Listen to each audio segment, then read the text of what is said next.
आप सभी को जय मसीह की the Bible tells YouTube channel में आप सभी का स्वागत है।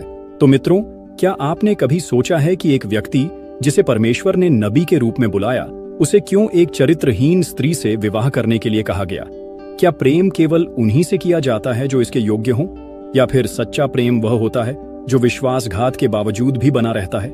यह कहानी केवल प्रेम, धोखा और क्षमा की नहीं, बल्कि यह परमेश्वर की अद्भुत योजना का रहस्य भी प्रकट करती है। जी हाँ, यह कहानी है होशे और गोमेर की। यह कहानी केवल एक नबी की व्यक्तिगत परीक्षा नहीं, बल्कि इज़राइल के लिए परमेश्वर के प्रेम और अनुग्रह का प्रतीक है। यह एक रहस्यमयी और रोमांचक यात्रा है, जिसमें विश्वासघात, पश्चाताप और परमेश्वर के अविनाशी प्रेम की झलक मिलती है।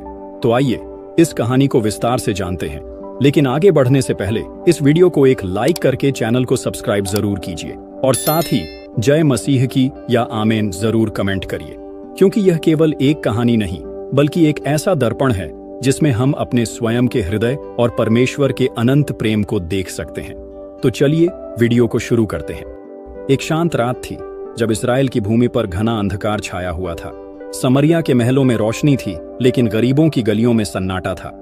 यह वह समय था जब इस्राएल ने अपने परमेश्वर को छोड़कर झूठे देवताओं की पूजा शुरू कर दी थी। राजा यरोबाम का शासन था और देश नैतिक पतन के अंधकार में डूब चुका था। इसी समय एक व्यक्ति अपने घर में घुटनों के बल बैठा प्रार्थना कर रहा था। यह व्यक्ति कोई साधारण इंसान नहीं था, बल्कि परमेश्वर का भविष्यवक्ता होशे था।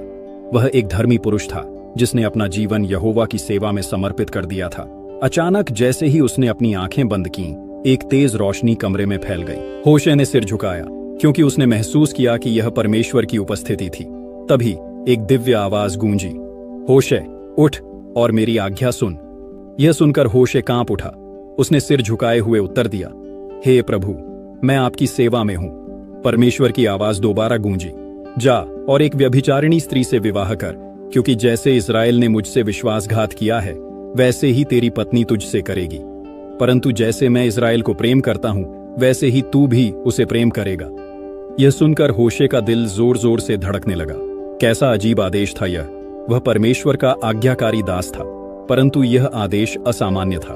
एक भविष्यवक्ता को एक व्यभिचारिणी स्त्री से विवाह करने के लिए क्यों कहा जा रहा था? परंतु वह जानता था कि यहोवा की योजनाएं रहस्यमयी होती हैं, परंतु उनके पीछे हमेशा एक गहरा उद्देश्य छुपा होता है।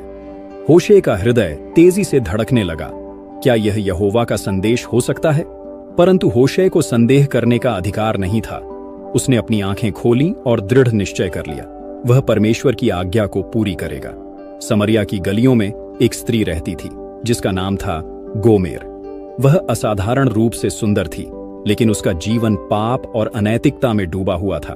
वह उन स्त्रियों में से थी जो धन और सुख के लिए किसी के भी साथ चली जाती थी। एक दिन जब होशे समरिया की भीड़भाड़ वाली गलियों से गुजर रहा था, उसकी नजर एक स्त्री पर पड़ी।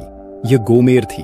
वह अपनी चमकती आंखों से इधर उधर देख रही थी, जैसे किसी अमीर ग्राहक की तलाश कर रही हो। परंतु होशे की दृष्टि केवल उसकी बाहरी सुंदरता पर नहीं थी। उसे परमेश्वर की वह आवाज याद आई जो कह रही थी कि यही वह स्त्री है जिससे उसे विवाह करना है। होशे ने धीमे स्वर में कहा, गोमेर। गोमेर ने चौंक कर उसकी ओर देखा। उसने कभी सोचा भी नहीं था कि कोई भविष्यवक्ता उससे बात करेगा। उसने संदेह से पूछा, तुम कौन हो? उन्होंने जवाब दिया, मेरा नाम होशे है और मैं यहोवा का भविष्यवक्ता हूं। परमेश्वर ने मुझसे कहा है कि मैं तुमसे विवाह करूं। यह सुनकर गोमेर हंस पड़ी, मानो उसने कोई मजाक सुना हो। उसने कहा, तुम्हें पता भी है कि मैं कौन हूं? मैं कोई साधारण स्त्री नहीं, बल्कि एक ऐसी स्त्री हूं जिसे लोग पसंद करते हैं लेकिन सम्मान नहीं देते। मैं तुम्हारे जैसे पुरुष के योग्य नहीं हूं।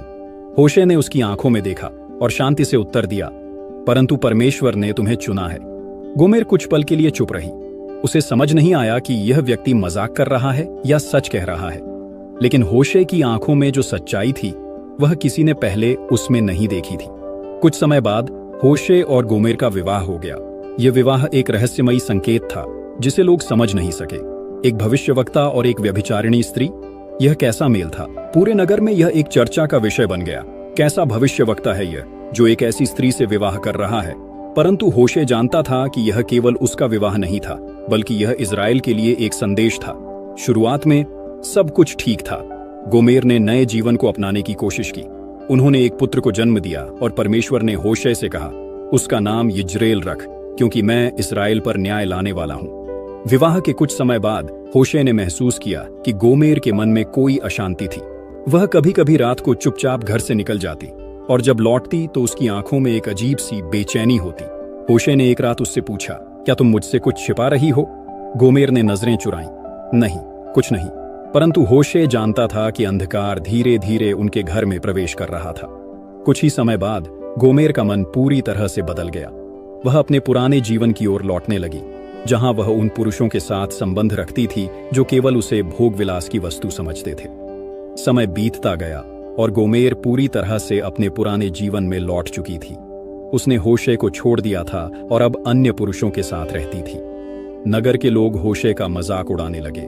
देखो, यह भविष्यवक्ता जिसने एक दुष्ट स्त्री से विवाह किया था अब अकेला खड़ा है। होशे रातों को जागकर यहोवा से प्रार्थना करता, प्रभु, आपने मुझे क्यों इसी परीक्षा में डालने के लिए उसे मेरे जीवन में भेजा था? परंतु परमेश्वर ने फिर से होशे से कहा, जा और अपनी स्त्री को फिर से ले आ। जैसे इस्राएल ने मुझे त्याग दिया वैसे ही उसने तुझे छोड़ा है, परंतु तेरा प्रेम उसकी निष्ठाहीनता से अधिक होना चाहिए। होशे ने परमेश्वर की आज्ञा का पालन किया। गोमेर अब पहले जैसी नहीं रही थी। जिन पुरुषों के लिए उसने होशे को छोड़ा था उन्होंने उसे त्याग दिया। अब वह एक दासी बन चुकी थी। उसे बाजार में गुलामों की तरह बेचा जा रहा था। होशे को जब यह पता चला तो वह तुरंत उस बाजार में पहुंचा। वहां गोमेर झुकी हुई खड़ी थी। उसकी आंखों में ग्लानि और शर्म थी। नीलामी शुरू हुई।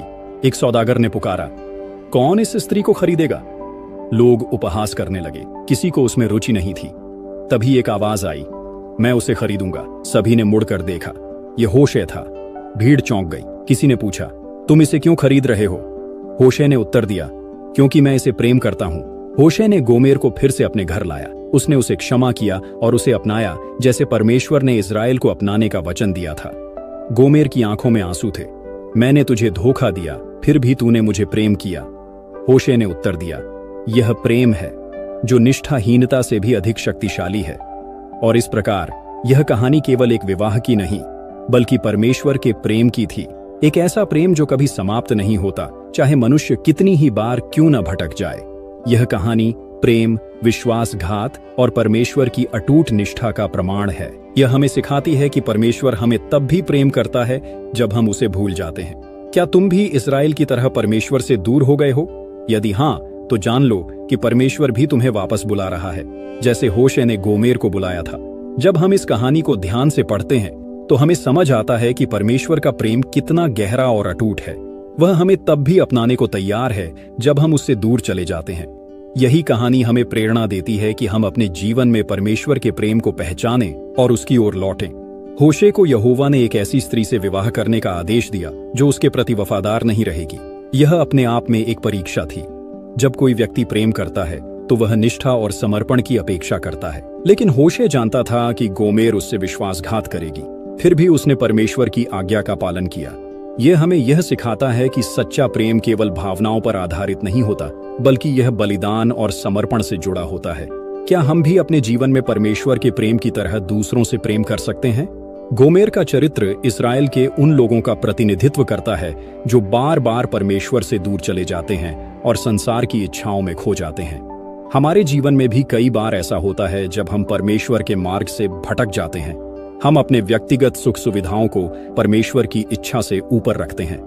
हम पाप में लिप्त होकर यह भूल जाते हैं कि परमेश्वर ने हमें किस उद्देश्य से बनाया है। हम सांसारिक आकर्षणों की ओर भागते हैं और सच्चे प्रेम को अनदेखा कर देते हैं।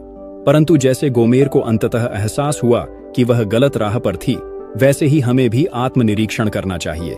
होशे के जीवन में सबसे बड़ा मोड़ तब आया जब उसने अपने साथ हुए विश्वासघात के बावजूद गोमेर को फिर से अपना लिया। यह दृश्य हमें यह समझाता है कि परमेश्वर कभी भी अपने लोगों को नहीं त्यागता, चाहे वे कितनी भी बार उसे छोड़कर चले जाएं।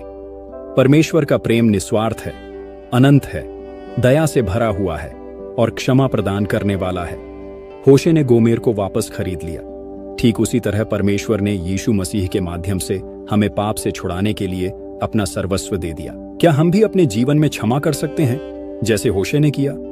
अक्सर जब कोई हमें धोखा देता है तो हम उसे कभी माफ नहीं करना चाहते, लेकिन होशे हमें सिखाता है कि सच्चा प्रेम क्षमा करने से पीछे नहीं हटता।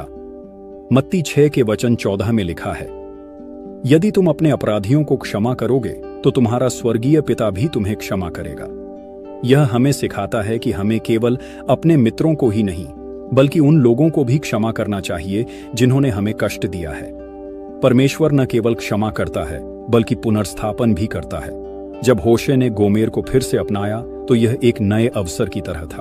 परमेश्वर हमें केवल क्षमा ही नहीं करता, वह हमें नई शुरुआत करने का अवसर भी देता है। वह हमारे टूटे हुए जीवन को फिर से संवारता है, वह हमारे हृदय को चंगा करता है और हमें अपनी कृपा से भर देता है। अगर हम परमेश्वर की ओर लौटते हैं तो वह हमें अपने प्रेम से आशीषित करता है और हमें नए जीवन की राह दिखाता है। क्या हम परमेश्वर की ओर लौटेंगे? कई बार हम अपने जीवन में गोमेर की तरह होते हैं। हम परमेश्वर को छोड़कर संसार की चीजों में उलझ जाते हैं, परंतु यहोवा हमें पुकार रहा है। होशे 14 के वचन 4 में लिखा है, लौट आओ क्योंकि मैं तुमसे प्रेम करता हूँ। अगर हम अपने जीवन में परमेश्वर के बुलावे को सुने और उसकी ओर लौटें तो वह हमें प्रेम और अनुग्रह से स्वीकार करेगा। सच्चे प्रेम को पहचानें। क्या हमारा प्रेम केवल भावनाओं पर आधारित है या हम वास्तव में दूसरों के लिए बलिदान देने को तैयार हैं? अपने जीवन का आत्मनिरीक्षण करें। क्या हम भी गोमेर की तरह परमेश्वर से दूर हो गए हैं? क्षमा करने की शक्ति रखें।